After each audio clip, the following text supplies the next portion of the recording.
নবীজি সাল্লাল্লাহু আলাইহি ওয়াসাল্লাম বলেন, এই ফিতনা ফাসাদের জামানায়, যেই জামানার মধ্যে মানুষ গুনাহ কাজ করতে প্রতিযোগিতা করে, মানুষ ইসলামের উপর আমল করতে চায় না, রাসূলের কোন আদর্শ মেনে নিতে চায় না, এই জামানার মধ্যে আমার যেই উম্মত আমার একটা সুন্নাতকে আঁকড়ে ধরবে, আমার সুন্নাতের উপর আমল করবে, ওই ব্যক্তিকে 100 শহীদের মর্যাদা দান করা হয়।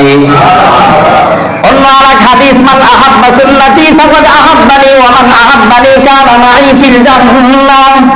নবীজি সাল্লাল্লাহু আলাইহি ওয়াসাল্লাম বলেন, যেই ব্যক্তি আমার সুন্নাতকে মহব্বত করলো, আমার আদর্শকে যেই ব্যক্তি ভালোবাসলো, মহব্বত করলো, প্রকৃতপক্ষে ওই ব্যক্তি আমি নবী মুহাম্মদ রাসূলুল্লাহ সাল্লাল্লাহু আলাইহি ওয়াসাল্লামকে ভালোবাসলো। আর যে ব্যক্তি আমাকে ভালোবাসে, আমার আদর্শ সুন্নাতকে ভালোবাসে, কানা মাই ফিল জান্নাহ, ওই ব্যক্তি আমার সঙ্গেই জান্নাতে থাকবে। সুবহানাল্লাহ। আসসালামু আলাইকুম ওয়া রাহমাতুল্লাহি ওয়া বারাকাতুহু।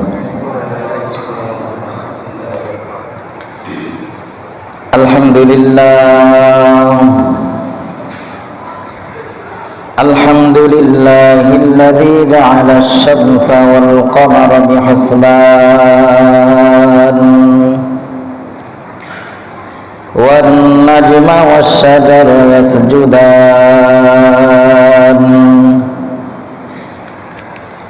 ওয়া ফাদ্দালা জামানান আলা জামান কামা ফাদ্দালা মাকানান আলা মাকান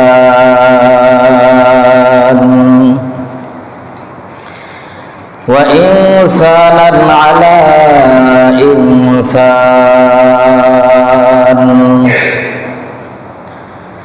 ওয়া নাশহাদু আন লা ইলাহা ইল্লাল্লাহু ওয়াহদাহু লা শারীকা লাহু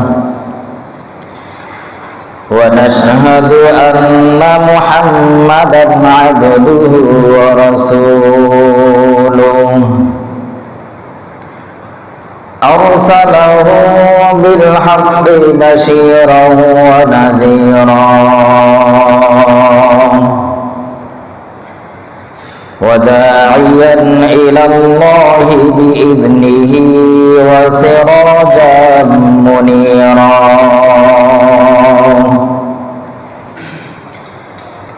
أما بعد فقد قال الله تعالى في كلامه المجيد أعوذ بالله من الشيطان الرجيم بسم الله الرحمن الرحيم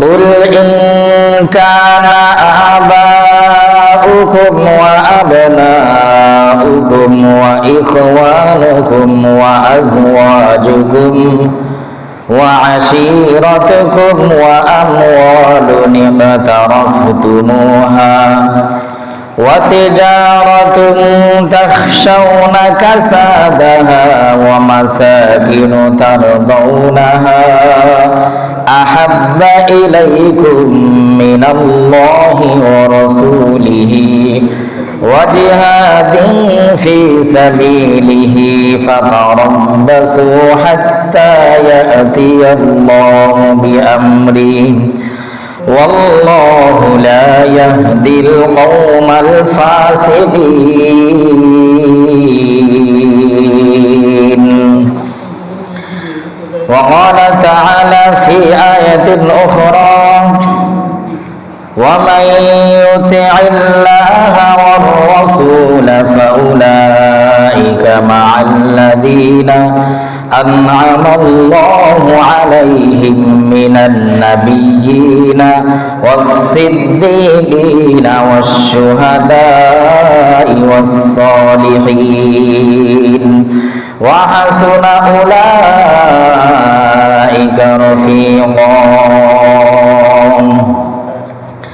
وقال رسول الله صلى الله عليه وسلم لا يؤمن أحدكم حتى أكون أحب إليه من والده وولده والناس أجمعين. وقال عليه الصلاة والسلام: من أحب سنتي فقد أحبني ومن أحبني كان معي في الجنة. وقال عليه الصلاة والسلام: من تمسك بسنتي عند فساد أمتي فله أجر 100 شهيد، أو كما قال عليه الصلاة والسلام. وقال الله تعالى في شان حبيبه: إن الله وملائكته يصلون على النبي يا أيها الذين آمنوا صلوا عليه وسلموا تسليما. اللهم صل على محمد وعلى آل محمد كما صليت على إبراهيم وعلى آل إبراهيم إنك حميد مجيد. اللهم بارك على محمد وعلى آل محمد كما باركت على إبراهيم وعلى آل إبراهيم إنك حميد مجيد. ربي زدني علما ربي زدني علما ربي زدني علما رب اشرح لي صدري ويسر لي أمري واحلل عقدة من لساني يفقهوا قولي. মুআজ্জাজ মুহতারাম, মহান আল্লাহ রাব্বুল আলামিনের আলিশান দরবারে অসংখ্য অগণিত শুকরিয়া যে আল্লাহ রাব্বুল আলামিন আমাদেরকে জুমার সালাত আদায়ের উদ্দেশ্যে আল্লাহর ঘর মসজিদে আসার বসার তৌফিক দান করেছেন। এজন্য সকল অন্তরের গভীর থেকে জোরে সোরে আপনার শুকরিয়া আদায় করি, আলহামদুলিল্লাহ। ভাইরা আমার, আমরা গত জুমায় আলোচনা করতেছিলাম যে আমাদের নবী, বিশ্ব নবী মুহাম্মদুর রাসূলুল্লাহ সাল্লাল্লাহু আলাইহি ওয়াসাল্লামকে আমরা কি পরিমাণ ভালোবাসবো, নবীজিকে ভালোবাসার মাত্রা পরিমাণ কতটুকু হবে। কোরআন এবং হাদিসের মধ্যে আমাদেরকে সেই পরিমাণটা, সেই মাত্রাটা জানিয়ে দেওয়া হয়েছে যে কি পরিমাণ আমরা বিশ্বনবী মুহাম্মদ সাল্লাল্লাহু আলাইহি ওয়াসাল্লামকে ভালোবাসবো। কোরআনের আয়াতের মধ্যেও আমাদেরকে জানানো হয়েছে, হাদিসের মাধ্যমে আমাদেরকে জানানো হয়েছে যে আমাদের পিতা মাতা, ভাই বোন, আমাদের সন্তানাদি, আমাদের আত্মীয় স্বজন, আমাদের বন্ধু বান্ধব, আমাদের সম্মানিত ব্যক্তিবর্গ, আমাদের ধন সম্পদ, এমনকি আমাদের নিজেদের জীবনের থেকেও বিশ্বনবী সাল্লাল্লাহু আলাইহি ওয়াসাল্লামকে বেশি ভালোবাসতে হবে। যদি এই পরিমাণ ভালোবাসা আমাদের থাকে আমাদের মধ্যে নবীর প্রতি, তাহলেই আমরা পরিপূর্ণ ঈমানদার বলে বিবেচিত হব। যদি এই পরিমাণ ভালোবাসা আমাদের অন্তরের মধ্যে নবীর প্রতি না থাকে, তাহলে আমরা পরিপূর্ণ ঈমানদার বলে বিবেচিত হব না। সহিহ বুখারী এবং মুসলিমের হাদিসের মধ্যে এটাই আমাদেরকে জানানো হয়েছে, লা ইউমিনু আহাদুকুম হাত্তা আকুনা আহাব্বা ইলাইহি মিন ওয়ালিদিহি ওয়া ওয়ালাদিহি ওয়ান নাসি আজমাইন। নবীজি সাল্লাল্লাহু আলাইহি ওয়াসাল্লাম বলেন, তোমাদের মধ্য থেকে কেউ ততক্ষণ পর্যন্ত পরিপূর্ণ ঈমানদার হতে পারবে না যতক্ষণ পর্যন্ত আমি তার কাছে তার পিতামাতা, সন্তানাদি সমস্ত মানুষের থেকে, সবকিছুর থেকে বেশি প্রিয় না হব। সাহাবায়ে কেরাম রাদিয়াল্লাহু তাআলা আনহুম তারা আমল করে দেখিয়েছেন যে কিভাবে বিশ্ব নবী মুহাম্মদ আরবি সাল্লাল্লাহু আলাইহি ওয়াসাল্লামকে সব কিছুর থেকে বেশি ভালোবাসতে হয়। নিজের পিতা মাতা, নিজের পরিবার পরিজন, নিজের স্ত্রী, নিজের সাথী সঙ্গী, আত্মীয় স্বজন, নিজের ধন সম্পদ, এমনকি নিজের জীবনের থেকেও কিভাবে নবীজি সাল্লাল্লাহু আলাইহি ওয়াসাল্লামকে বেশি ভালোবাসতে হয় তারা আমলের মাধ্যমে প্রমাণ করেছেন। আমরা গত জুমায় আলোচনা করতেছিলাম উহুদের যুদ্ধের কথা। আল্লাহর হাবিব সাল্লাল্লাহু আলাইহি ওয়াসাল্লামকে কাফের বেঈমানেরা চতুর্দিক থেকে ঘেরাও করে ফেলেছিল। নবীজি সাল্লাল্লাহু আলাইহি ওয়াসাল্লাম একটা গর্তের মধ্যে পড়ে গিয়েছিলেন। এই গর্তটা বেঈমানরা আগে থেকে খনন করে রেখেছিল যুদ্ধের কৌশল হিসাবে, যে মুসলমানরা এখানে পতিত হবে আর আমরা তাদেরকে এই অবস্থায় এই সুযোগে ঘায়েল করে ফেলব। তো এই গর্তের মধ্যে আমাদের নবী মুহাম্মদুর রাসূলুল্লাহ সাল্লাল্লাহু আলাইহি ওয়াসাল্লাম পড়ে গেলেন। চতুর্দিক থেকে নবীজিকে ঘেরাও করে ফেলা হলো। তীর আর বর্ষা দিয়ে নবীজির উপর আক্রমণ শুরু হয়ে গেল। বৃষ্টির মতো চতুর্দিক থেকে তীর বর্ষার আঘাত আসতে লাগলো। আল্লাহর হাবিব সাল্লাল্লাহু আলাইহি ওয়াসাল্লাম এমন সময় ঘোষণা করলেন, হে আমার সাহাবায়ে কেরাম, কে আছো আল্লাহর রাসূলকে রক্ষা করার জন্য, আল্লাহর দ্বীনকে রক্ষা করার জন্য জীবন দিতে প্রস্তুত? এই ঘোষণা যখন নবীজি সাল্লাল্লাহু আলাইহি ওয়াসাল্লাম করলেন, সাহাবায়ে কেরাম রাদিয়াল্লাহু তাআলা আনহুম তারা নিজেদের জীবন বাজি রেখে রাসূলকে রক্ষা করার জন্য ছুটে গেলেন। রাসূলের দিকে এমন ভাবে আক্রমণ শুরু হয়েছে, বৃষ্টির মতো তীরের আঘাত আসতেছে, বর্ষা আর তলোয়ারের আঘাত আসতেছে। এই মুহূর্তে এই অবস্থায় নবীজির কাছে গেলেই মৃত্যু নিশ্চিত, এটা জানার পরও সাহাবায়ে কেরাম রাদিয়াল্লাহু তাআলা আনহুম নিজেদের জীবনের পরোয়া করেন নাই। নবীজি সাল্লাল্লাহু আলাইহি ওয়াসাল্লামের ভালোবাসায়, মুহাব্বতে তারা সেখানে ছুটে চলে গিয়েছেন, গিয়ে জীবন দিয়ে যুদ্ধ করেছেন। অনেকে সেখানে তাৎক্ষণিকভাবে শাহাদাত বরণ করেছেন। সুবহানাল্লাহ। তারা নজরানা পেশ করেছেন যে কিভাবে আল্লাহর হাবিব সাল্লাল্লাহু আলাইহি ওয়াসাল্লামকে নিজের জীবনের থেকে বেশি ভালোবাসতে হয়। তারাই প্রকৃতপক্ষে আশিকে রাসূল প্রমাণ করেছেন যে কিভাবে আশিকে রাসূল হতে হয়। হযরতে তালহা রাদিয়াল্লাহু তাআলা আনহু, হযরতে সাদ ইবনে আবি ওয়াক্কাস রাদিয়াল্লাহু তাআলা আনহু, হযরতে আবু দুজানা রাদিয়াল্লাহু তাআলা আনহু প্রমুখ সাহাবায়ে কেরাম তারা নিজেদের জীবন বাজি রেখে আল্লাহর রাসূল সাল্লাল্লাহু আলাইহি ওয়াসাল্লামকে হেফাজতের জন্য, রাসূলকে বাঁচানোর জন্য এই যুদ্ধের মধ্যে ছুটে গিয়েছেন। এই ভয়ঙ্কর অবস্থার মধ্যে তারা ছুটে চলে গিয়েছেন। হযরতে আবু দুজানা রাদিয়াল্লাহু তাআলা আনহু আল্লাহ রাসূল সাল্লাল্লাহু আলাইহি ওয়াসাল্লামের শরীরের উপর হয়ে পড়েছেন, নিজের শরীরটাকে ঢাল হিসেবে গ্রহণ করেছেন, যে যেদিক থেকেই আল্লাহর রাসূলের উপর তীরের আঘাত আসুক না কেন, বর্ষার আঘাত আসুক না কেন, তলোয়ারের আঘাত আসুক না কেন, একটা আঘাতও যেন আল্লাহর রাসূল সাল্লাল্লাহু আলাইহি ওয়াসাল্লামের শরীরের মধ্যে না লাগতে পারে, এজন্য নিজের পিঠকে, নিজের শরীরটাকে ঢাল হিসেবে তিনি ব্যবহার করেছেন। যেমন নাকি একটা মুরগি তার বাচ্চাদেরকে পাখার মধ্যে রেখে সকল বিপদ মুসিবত থেকে রক্ষা করার চেষ্টা করে, ঠিক তেমনি ভাবে আবু দুজানা রাদিয়াল্লাহু তাআলা আনহু নিজের শরীর দিয়ে আল্লাহর রাসূলকে ঢেকে রেখে নবীজিকে রক্ষা করার চেষ্টা করেছেন। সুবহানাল্লাহ। যুদ্ধের পরে দেখা গিয়েছে হযরত আবু দুজানা রাদিয়াল্লাহু তাআলা আনহুর শরীরটা ঝাঁঝরা হয়ে গিয়েছে তীর আর বর্ষার আঘাতে। হযরতে আবু তালহা রাদিয়াল্লাহু তাআলা আনহু তিনিও ঢাল দিয়ে আল্লাহর রাসূলের এই আঘাতগুলোকে প্রতিহত করার চেষ্টা করছিলেন। এমন ভাবে আঘাত আসতেছিল চতুর্দিক থেকে, হযরতে তালহা রাদিয়াল্লাহু তাআলা আনহু আঙ্গুল কেটে পড়ে গিয়েছে। এরপরও তিনি ক্ষান্ত হন নাই, সেখান থেকে সরে আসেন নাই। এই অবস্থায়ও তিনি জীবন দিয়ে চেষ্টা করেছেন যে আল্লাহর রাসূল সাল্লাল্লাহু আলাইহি ওয়াসাল্লামের শরীরের মধ্যে যাতে করে কোনো আঘাত লাগতে না পারে। সুবহানাল্লাহ। হযরতে সাদ ইবনে আবি ওয়াক্কাস সেখানে ছিলেন। তারা খুব ভাবে চেষ্টা করেছেন নবী করিম সাল্লাল্লাহু আলাইহি ওয়াসাল্লামকে রক্ষা করার জন্য, নিজেদের জীবন বাজি রেখে তারা নবীজি সাল্লাল্লাহু আলাইহি ওয়াসাল্লামের এই আঘাতকে প্রতিহত করার চেষ্টা করেছে।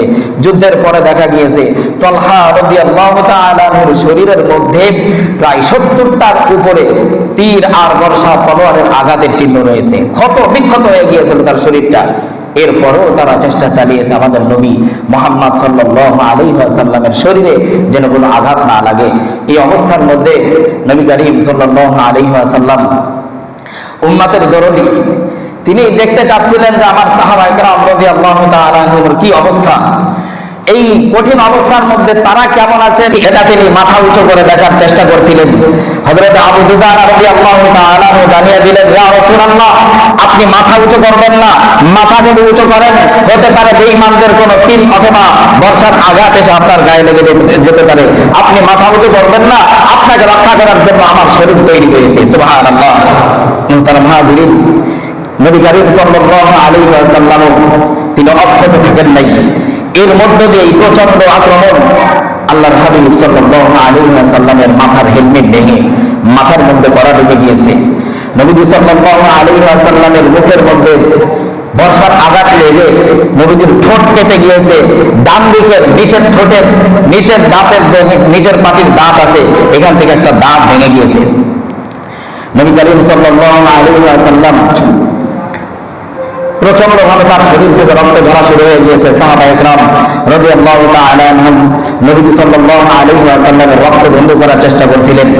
আবু বকর সিদ্দিক রাদিয়াল্লাহু তাআলা আনহু দৌড়ে আসলেন, নবী সাল্লাল্লাহু আলাইহি ওয়াসাল্লামের মাথা থেকে এই হেলমেট বের করবে, হেলমেটের কড়া ভেঙে মাথার মধ্যে ঢুকে গিয়েছে। যখন নবী করিম সাল্লাল্লাহু আলাইহি ওয়াসাল্লামের এই হেলমেটের কড়া বের করার জন্য তিনি সামনে আসছেন, দেখে হাত দিয়ে টেনে বের করা সম্ভব নয়, একমাত্র পন্থা হলো দাঁত দিয়ে কামড় দিয়ে বের করতে হবে। হযরতে আবু উবাইদা রাদিয়াল্লাহু তাআলা আনহু তিনি সামনে অগ্রসর হলেন। আবু বকর সিদ্দিক রাদিয়াল্লাহু তাআলা আনহুকে বললেন, হে আবু বকর, এই খেদমতটুকু করার সুযোগ আপনি আমাকে দিন। হযরতে আবু উবাইদা ইবনে জাররাহ রাদিয়াল্লাহু তাআলা আনহু নবী করিম সাল্লাল্লাহু আলাইহি ওয়াসাল্লামের এই মাথার মধ্যে যে হেলমেটের কড়া ঢুকে গিয়েছে, তিনি প্রথমে ডান দিকের দাঁত দিয়ে কামড় দিয়েছেন, একটা কড়া বের করেছেন, সাথে সাথে তার দাঁত ভেঙে গিয়েছে। পরবর্তীতে আবু বকর রাদিয়াল্লাহু তাআলা আনহু যখন দেখলেন যে তার দাঁত ভেঙে গিয়েছে, আরো কড়া মাথার মধ্যে ঢোকা রয়েছে, আবু বকর চেষ্টা করলেন যে তিনি এই কড়াটা বের করবেন। হযরতে উবাইদা রাদিয়াল্লাহু তাআলা আনহু তিনি বললেন, হে আবু বকর, আমাকে এই খেদমতটুকু করার সুযোগ করে দিন, আমি আল্লাহর রাসূলের এই খেদমতটুকু করি। নিজের জীবনের কোনো মায়া করতেছেন না, নিজের দাঁত ভেঙে গিয়েছেন, এরপর আল্লাহর রাসূল সাল্লাল্লাহু আলাইহি ওয়াসাল্লামের খেদমত করার জন্য প্রস্তুত। এবার আবার তিনি বাম দিকের দাঁত দিয়ে কামড় দিয়ে আরেকটা কড়া বের করেছেন, আবার একটা দাঁত ভেঙে গিয়েছে। সুবহানাল্লাহি ওয়া বিহামদিহি। প্রমাণ করেছেন তারা সাহাবায়ে কেরাম যে নিজের জীবনের থেকে, নিজের শরীরের অঙ্গ প্রত্যঙ্গ থেকে নবী করিম সাল্লাল্লাহু আলাইহি ওয়াসাল্লামকে কিভাবে সবচেয়ে বেশি ভালোবাসতে হয়। এটাই ছিল প্রকৃতপক্ষে আশিকে রাসূল, এটাই ছিল প্রকৃতপক্ষে রাসূল সাল্লাল্লাহু আলাইহি ওয়াসাল্লামের মহব্বত। মেরে মুহতারাম হাজিরিন, সাহাবায়ে কেরাম রাদিয়াল্লাহু তাআলা আনহুর এই ঘটনাগুলো থেকে আমাদের শিক্ষা দেওয়া দরকার যে আমরাও আল্লাহর রাসূল সাল্লাল্লাহু আলাইহি ওয়াসাল্লামকে যেন এইভাবে সব কিছুর থেকে বেশি ভালোবাসতে পারি। হযরতে সাওবান রাদিয়াল্লাহু তাআলা আনহু আল্লাহর রাসূল সাল্লাল্লাহু আলাইহি ওয়াসাল্লামের দরবারে উপস্থিত হয়েছেন। মুখটা খুব মলিন। আল্লাহর হাবিব সাল্লাল্লাহু আলাইহি ওয়াসাল্লাম জানতে চাইলেন, সাওবান, তোমার চেহারাটা এমন মলিন দেখায় কেন? তোমাকে এত টেনশন যুক্ত দেখা যায় কেন? কি এমন পেরেশানি তোমার মধ্যে যে তোমার মুখটা মলিন হয়ে আছে? সাওবান রাদিয়াল্লাহু তাআলা আনহু জবাব দিলেন, ইয়া রাসূলুল্লাহ, ইয়া হাবিবাল্লাহ, হঠাৎ করে আমার মধ্যে চিন্তা জাগ্রত হয়েছে যে এখন আপনি আমাদের সামনে আছেন, আমরা আপনার দরবারে উপস্থিত হয়ে আপনার মুখ নিঃসৃত বাণীগুলো আমরা শ্রবণ করি, আপনার জবাব থেকে আমরা সুন্দর সুন্দর কথাগুলো আমরা শ্রবণ করে আমরা আমলে পরিণত করি, আমরা আমাদের পরকালকে উজ্জ্বল করি।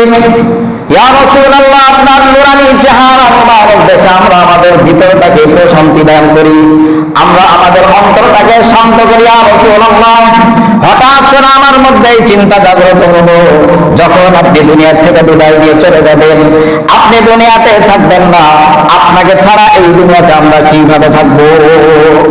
এই চিন্তায় আমার মুখটা মলিন হয়ে আছে, আমি টেনশন যুক্ত হয়ে পড়েছি। আল্লাহর হাবিব সাল্লাল্লাহু আলাইহি ওয়াসাল্লাম চুপ করে রইলেন। আল্লাহ রাব্বুল আলামিনের পক্ষ থেকে সাহাবায়ে কেরামকে সান্ত্বনা জানিয়ে কোরআনের আয়াত নাযিল করা হলো, ওয়া মান ইউতি'ইল্লাহা ওয়ার রাসূলা ফাউলাইকা উলাইকা মা'আল্লাযীনা আন'আমা আল্লাহু আলাইহিম মিনান নাবিয়্যিনা ওয়াস-সিদ্দীকিনা ওয়াশ-শুহাদা'i ওয়াস-সালিহিন।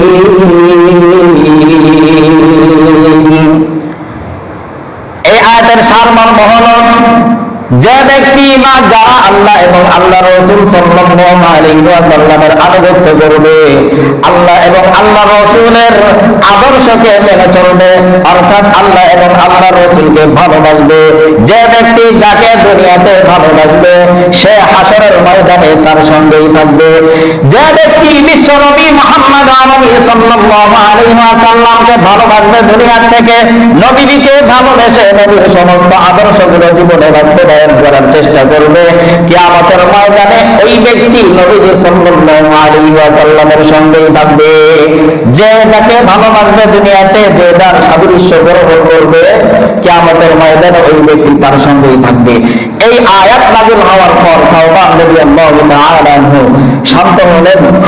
সাহাবায়ে কেরাম রাদিয়াল্লাহু তাআলা আনহুম এভাবেই তারা প্রমাণ করেছেন যে কিভাবে নিজের সব কিছুর থেকে নবী করিম সাল্লাল্লাহু আলাইহি ওয়াসাল্লামকে বেশি ভালোবাসতে হয়। মেরে মুহতারাম, এই ঘটনাগুলো বর্ণনা করার দ্বারা আমাদের উদ্দেশ্য কি? শোনার দ্বারা আমাদের উদ্দেশ্য কি? শুধুমাত্র ইতিহাস হিসেবে আমরা শুনলাম, কিন্তু এগুলো থেকে আমরা কোনো শিক্ষা গ্রহণ করলাম না, তাহলে এগুলো শুনে আমাদের কোনো লাভ হবে না। দেখেন, আমরা সাধারণত বয়ান শুনি শুধু শোনার জন্য, মজা নেওয়ার জন্য আমরা শুধুমাত্র বয়ান শুনি। আসলে এখানে যে কি বলা হয়, কি আলোচনা করা হয়, কি শিক্ষণীয় বিষয় আছে, এগুলো আমরা কেউ নিতে চাই না। শুধুমাত্র আওয়াজটা আমরা শুনি, যে আওয়াজটা মজা লাগলো কিনা, ভালো লাগলো কিনা, এই জন্য কিন্তু বয়ান শোনা হয়। আর আমরা যারা বয়ান করি তারাও চেষ্টা করে একটু রং ঢং করে সুর সার দিয়ে বয়ান করা যায় কিনা, যাতে সবাই একটু মজা পেয়ে যায়। আসলে এভাবে রং ঢং করে বয়ান করা কিন্তু ঠিক না। কিন্তু ওলামায়ে কেরাম কি করবেন বলো, যদি এই রং ঢং ছাড়া বয়ান করা হয় তাহলে কেউ হয়তো বয়ান শোনার জন্য আগ্রহী হবে না। জুমার দিন হয়তো কেউ হয়তো জুমার নামাজ এক রাকাতে পারবে না, এই অবস্থা তৈরি হয়ে যাবে। এখানে না হোক ঢাকার শহরে এইসব জায়গার খতিব যারা আছেন খুব সুন্দর বয়ান করেন সুরসার দিয়ে, ওইসব জায়গার অবস্থা এমন হবে যে অনেক মুসল্লি তারা আজকে আমার সমাজে জুমার নামাজ দুই এক রাকাত শেষ হয়ে গিয়েছে। আসলে এই বয়ানটা আমাদেরকে যে জিনিসগুলো শোনানো হয় জুমার মসজিদ থেকে, মেম্বার থেকে, এখান থেকে আমাদের শিক্ষা নেওয়া দরকার যে এখানে কি আমাদেরকে দিক নির্দেশনা দেওয়া হলো। এটা একটা আমাদের ক্লাসের জায়গা ভাই, এখান থেকে আমরা ক্লাস করে কিছু শিক্ষা নিয়ে যেতে হবে আমাদেরকে। যে এই যে ইতিহাসগুলো আমরা জানলাম, শুনলাম, সাহাবায়ে কেরাম নবীজিকে কেমন ভালোবাসছেন, আমাদের ভিতরটাকে এইভাবে তৈরি করা দরকার যে নবী সাল্লাল্লাহু আলাইহি ওয়াসাল্লামকে সাহাবায়ে কেরাম কেমন ভালোবাসছেন, ওইভাবে আমরা যাতে করে ভালোবাসতে পারি। সব কিছুর থেকে নবীর প্রতি আমাদের ভালোবাসা বেশি থাকতে হবে, তাহলে আমরা পরিপূর্ণ ঈমানদার হতে পারবো।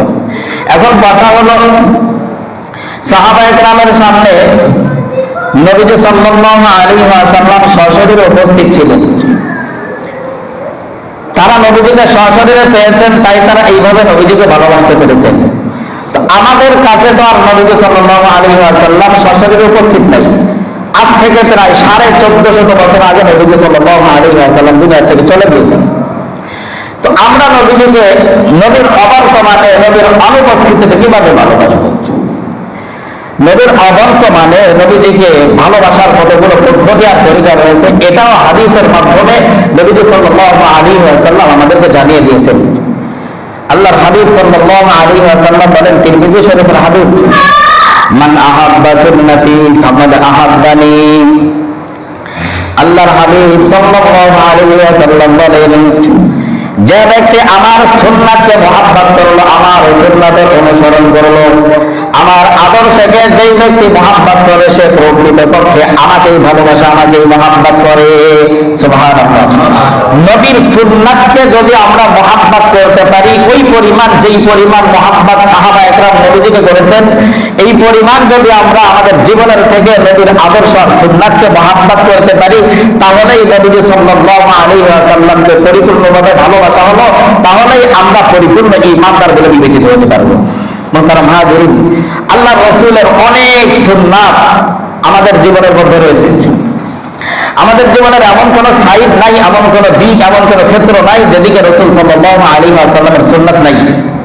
প্রত্যেকটা ক্ষেত্রেই আল্লাহ রাসূলের সুন্নাত রয়েছে। এত সুন্নাতের মধ্য থেকে নবীদের একটা গুরুত্বপূর্ণ সুন্নাত হলো দাড়ি লম্বা রাখা। এটা এমন একটা সুন্নাত যে সুন্নাতটা সমস্ত নবী রাসূল সাল্লাল্লাহু আলাইহি ওয়াসাল্লাম লিখেছিলেন। সমস্ত নবীদের সুন্নাত লম্বা দাড়ি রাখা। এই সুন্নাতটা এমন এক সুন্নাত যে সুন্নাত পালন করা আমাদের জন্য উম্মতে মুসলিমার জন্য আবশ্যক ওয়াজিব। মুসলিম এবং বুখারী শরীফের হাদিস, নবী করিম সাল্লাল্লাহু আলাইহি ওয়াসাল্লাম বলেন, আহফুস শাওয়ারিব ওয়া আতিল লিহা, তোমরা মুখকে খাটো করো আর তোমাদের দাড়ি তোমরা লম্বা করো। আল্লাহর হাবিব সাল্লাল্লাহু আলাইহি ওয়াসাল্লাম এই জায়গায় যেই কথাটা বলেছেন এটার মধ্যে আদেশসূচক বাক্য ব্যবহার করেছেন, আমরের সিগা ব্যবহার করেছেন। আর আমরের সিগা অর্থাৎ আদেশসূচক বাক্য যেখানে আসে এটা পালন করা উম্মতে মুসলিমার জন্য ওয়াজিব হয়ে যায়, আবশ্যক হয়ে যায়। নবীজি সাল্লাল্লাহু আলাইহি ওয়াসাল্লাম বলেন, তোমরা দাড়িকে লম্বা করো, মুখকে তোমরা খাটো করার আদেশ করেছেন। এই আদেশ পালন করা এটা আমাদের জন্য খুবই জরুরি, অজীব একটা কাজ। এজন্য ভাই আমরা নবী সাল্লাল্লাহু আলাইহি ওয়াসাল্লামের এই সুন্নাতটা সকলে ইনশাআল্লাহ পালন করার চেষ্টা করব। যদি আমরা নবীদের এই আদেশ পালন না করি, এই ব্যাপারেও নবী করিম সাল্লাল্লাহু আলাইহি ওয়াসাল্লাম বুখারী শরীফের হাদিসের মধ্যে আসছে, খুব কঠিন হুঁশিয়ারি দিয়েছেন। নবীজি সাল্লাল্লাহু আলাইহি ওয়াসাল্লাম বলেন, কুল্লু উম্মতি ইয়াদখুলুনাল জান্নাতা ইল্লা মান আবা, আমার উম্মতের মধ্যে প্রত্যেক ব্যক্তি জান্নাতে প্রবেশ করবে, আমার উম্মতের প্রত্যেক ব্যক্তি জান্নাতে যাবে, ইল্লা মান আবা, তবে যে ব্যক্তি মুখ ফিরায় নাই, আমার সুন্নাত থেকে মুখ ফিরায় নাই, আমার আদেশ যে ব্যক্তি অমান্য করে, আমার নির্দেশ যে ব্যক্তি ইনকার করে, অস্বীকার করে, ওই ব্যক্তি জান্নাতে যেতে পারবে না। সাহাবায়ে কেরাম রাদিয়াল্লাহু তাআলা আনহুম জিজ্ঞাসা করলেন, মান আবা ইয়া রাসূলুল্লাহ, কোন ব্যক্তি আপনার আদেশ অমান্য করে, আপনার নির্দেশ অমান্য করে? নবী করিম সাল্লাল্লাহু আলাইহি ওয়াসাল্লাম জানিয়ে দিলেন, মান আতাআনি দাখালাল জান্নাহ ওয়া মান আসানি ফাকাদ আবা, যে ব্যক্তি আমার অনুসরণ করে, আমার কথা আমার নির্দেশ পালন করে, ওই ব্যক্তি জান্নাতে যাবে। আর যে ব্যক্তি আমার আদেশ মানে না, আমার নির্দেশ পালন করে না, ওই ব্যক্তি ইনকার করলো, ওই ব্যক্তি অস্বীকার করে বসলো, ওই ব্যক্তি জান্নাতে যেতে পারবে না। নাউযুবিল্লাহ। তাহলে কত বড় ধমকির কথা বুখারী শরীফের হাদিসের মধ্যে আসছে। ভাই আমরা একটা সকলে চিন্তা করি যে আমাদের মনকে আমরা প্রস্তুত করে নিই। দেখেন সাহাবায়ে কেরাম রাদিয়াল্লাহু তাআলা আনহুম তারা কিন্তু নিজের জীবনের কোনো পরোয়া করেন নাই। আমরা যদি এতটুকু কুরবানি না করতে পারি, আমাদের জীবন দিতে হচ্ছে না এখানে, শুধুমাত্র আমাদের ইচ্ছাটাকে আমরা কুরবানি করব, আমাদের ইচ্ছাটাকে আমরা বিসর্জন দিব যে আমরা যে দাড়ি রাখতে পারছি না, শয়তানের ঢোকার মধ্যে আছি, এই ইচ্ছাটুকু যে আমাদের দাড়ি রাখলে হয়তো আমাদেরকে একটু মুরব্বী দেখা যাবে, হয়তো একটু বয়স্ক মনে হবে, অথবা আমাদের ঘরের বিবিরা হয়তো অসন্তুষ্ট হবে, এই জন্যই আমরা হয়তো এই সুন্নাত থেকে বিরত রয়েছি। এটাকে যদি আমরা একটু কুরবানি করতে পারি, বিসর্জন দিতে পারি, নিজে যদি এই সুন্নাতের প্রতি আগ্রহী হয়ে পড়ি যে না আমার যাই হোক না কেন, আমার পরিবার, আমার ইচ্ছা, আমার সবকিছুর থেকে আমি আল্লাহ রাসূলের সুন্নাতকে বেশি ভালোবাসবো, এই চিন্তা করে যদি এই দায়িত্ব আমরা রেখে দিতে পারি, অবশ্যই আল্লাহ রাসূল সাল্লাল্লাহু আলাইহি ওয়াসাল্লামের ভাষ্য অনুযায়ী আমরা জান্নাতে যেতে পারবো। শুধু জান্নাতে যেতে পারবো তা নয়, এক হাদিসের মধ্যে আসছে এই ফিতনার জামানায় নবীজি বলেন যে আমার যে উম্মত সুন্নাতের উপর আমল করবে তাকে 100 শাহাদাতের মর্যাদা দান করা হবে। সুবহানাল্লাহ। শহীদের মর্যাদা, এটা কি চারটেখানি কথা আছে? নবী করিম সাল্লাল্লাহু আলাইহি ওয়াসাল্লাম বলেন, মিশকাত শরীফের হাদিস, قال رسول الله صلى الله عليه وسلم মান তামাসাকা বিসুন্নতি ইনদা ফাসাদি উম্মতি ফালাহু আজরু মিআতু শাহীদিন। নবী সাল্লাল্লাহু আলাইহি ওয়াসাল্লাম বলেন, এই ফিতনা ফাসাদের জামানায়, যেই জামানার মধ্যে মানুষ গুনাহ কাজ করতে প্রতিযোগিতা করে, মানুষ ইসলামের উপর আমল করতে চায় না, রাসূলের কোন আদর্শ মেনে নিতে চায় না, এই জামানার মধ্যে আমার যেই উম্মত আমার একটা সুন্নাতকে আঁকড়ে ধরবে, আমার সুন্নাতের উপর আমল করবে, ওই ব্যক্তিকে 100 শহীদের মর্যাদা দান করা হয়।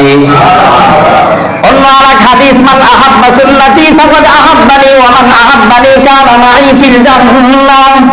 নবীজি সাল্লাল্লাহু আলাইহি ওয়াসাল্লাম বলেন, যে ব্যক্তি আমার সুন্নাতকে মহব্বত করলো, আমার আদর্শকে যে ব্যক্তি ভালোবাসলো, মহব্বত করলো, প্রকৃতপক্ষে ওই ব্যক্তি আমি নবী মুহাম্মদ রাসূলুল্লাহ সাল্লাল্লাহু আলাইহি ওয়াসাল্লামকে ভালোবাসলো। আর যে ব্যক্তি আমাকে ভালোবাসে, আমার আদর্শ সুন্নাতকে ভালোবাসে, কানা মাই ফিল জান্নাহ, ওই ব্যক্তি আমার সঙ্গেই জান্নাতে থাকবে। সুবহানাল্লাহ। কিয়ামতের ময়দানে আমাদেরকে শাফায়াত করবেন না, আমাদের জন্য সুপারিশ করবেন না। আর যদি আমাদের চেহারার মধ্যে এই অবস্থাই থাকে, তাহলে তো মুসলিমদের সাথে আমাদের চেহারার সাদৃশ্য হয়ে যাবে। হাদিসের মধ্যে তো আসছে, মান তাশাব্বাহা বিকওমিন ফাহুয়া মিনহুম, যার সাথে যার সাদৃশ্য দুনিয়াতে থাকবে, কিয়ামতের ময়দানে ওই ব্যক্তি তার সঙ্গেই থাকবে। তো নবীর সাথে আমরা সাদৃশ্য রাখবো। যদি আমাদের চেহারা রাসূলের চেহারা, আমাদের দাড়ি রাসূলের দাড়ি এক হয়ে যায়, আল্লাহ রাসূল সাল্লাল্লাহু আলাইহি ওয়াসাল্লাম হয়তো এটার জন্য আমাদের জন্য শাফায়াত করে আমাদেরকে জাহান্নাম থেকে মুক্ত করে জান্নাতে নিয়ে যেতে পারবেন। আল্লাহ তাআলা আমাদের সকলকে আল্লাহ রাসূলের সমস্ত সুন্নাতের উপর আমল করার তৌফিক দান করেন, পরিপূর্ণ ঈমানদার হয়ে আমাদেরকে কবরে যাওয়ার তৌফিক দান করেন। আমিন। ওয়া আখিরু দাওয়ানা আলহামদুলিল্লাহি রাব্বিল আলামিন।